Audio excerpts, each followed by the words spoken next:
பக்காளி ஒரு வருஷத்துக்கு தங்கமே வாங்க வேணாம்னு ஜி சொல்லியிருக்காப்ல. ஜி நீங்க சொன்னாலும் வாங்குறதுக்கு காசு இல்ல ஜி. அதாவது திருமணத்துக்கு கூட தங்கம் வாங்காதீங்கன்னு ரெக்வஸ்ட் பண்ணியிருக்காப்ல. இந்தியா அதிக அளவுல தங்கமும் கச்சா எண்ணெயும் தான் இறக்குமதி பண்ணிட்டு இருக்காங்க. இந்தியால சாதாரண ஒரு மாசத்துக்கு 50ல இருந்து 60 டன் தங்கம் நம்ம இறக்குமதி பண்றோம். அதாவது மாசம் 50,000 கோடிக்கு அமெரிக்கன் டாலர் வழியா வாங்கிட்டு இருக்கோம். இதனால நம்ம இந்திய ரூபாய் மதிப்பு குறையறதுக்கு வாய்ப்பு இருக்கு. இன்னைக்கு ஒரு யூஎஸ் டாலர் 95 ரூபாய் 24 பைசாக்கு ஏறி இருக்கு.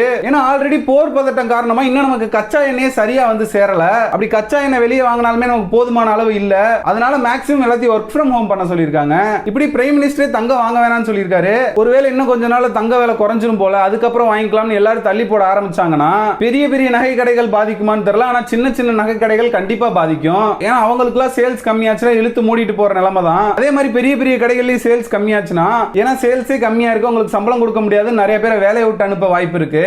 பெட்ரோல் தட்டுப்பாடா இருக்கு, இனிமே நீங்க வெளியே வராதீங்க ஒர்க் ஃப்ரம் ஹோம்னு சொன்னாலும் ஒரு சித்தாள்னால ஒர்க் ஃப்ரம் ஹோம் பண்ண முடியாது. அதே மாதிரி திருமணங்களுக்கு தாலி வாங்காம இருக்க முடியாது. இது எந்த அளவுக்கு நடைமுறை சாத்தியம்னு எனக்கு தெரியல. ஆனா தேசப்பட்டு இருக்க ஒவ்வொருத்தவங்களும் இதை ஃபாலோ பண்ணணும் அப்படின்னு சொல்லி மோடி சொல்லியிருக்காப்ல. இதை பத்தின உங்களோட கருத்து என்ன அப்படின்றத கமெண்ட்ஸ்ல சொல்லுங்க. ஓகே, டாடா, பாய் பாய். நான் உங்க அசோக், அண்ட் இது உங்க அசோக் பாயிண்ட் ஆஃப் வியூ.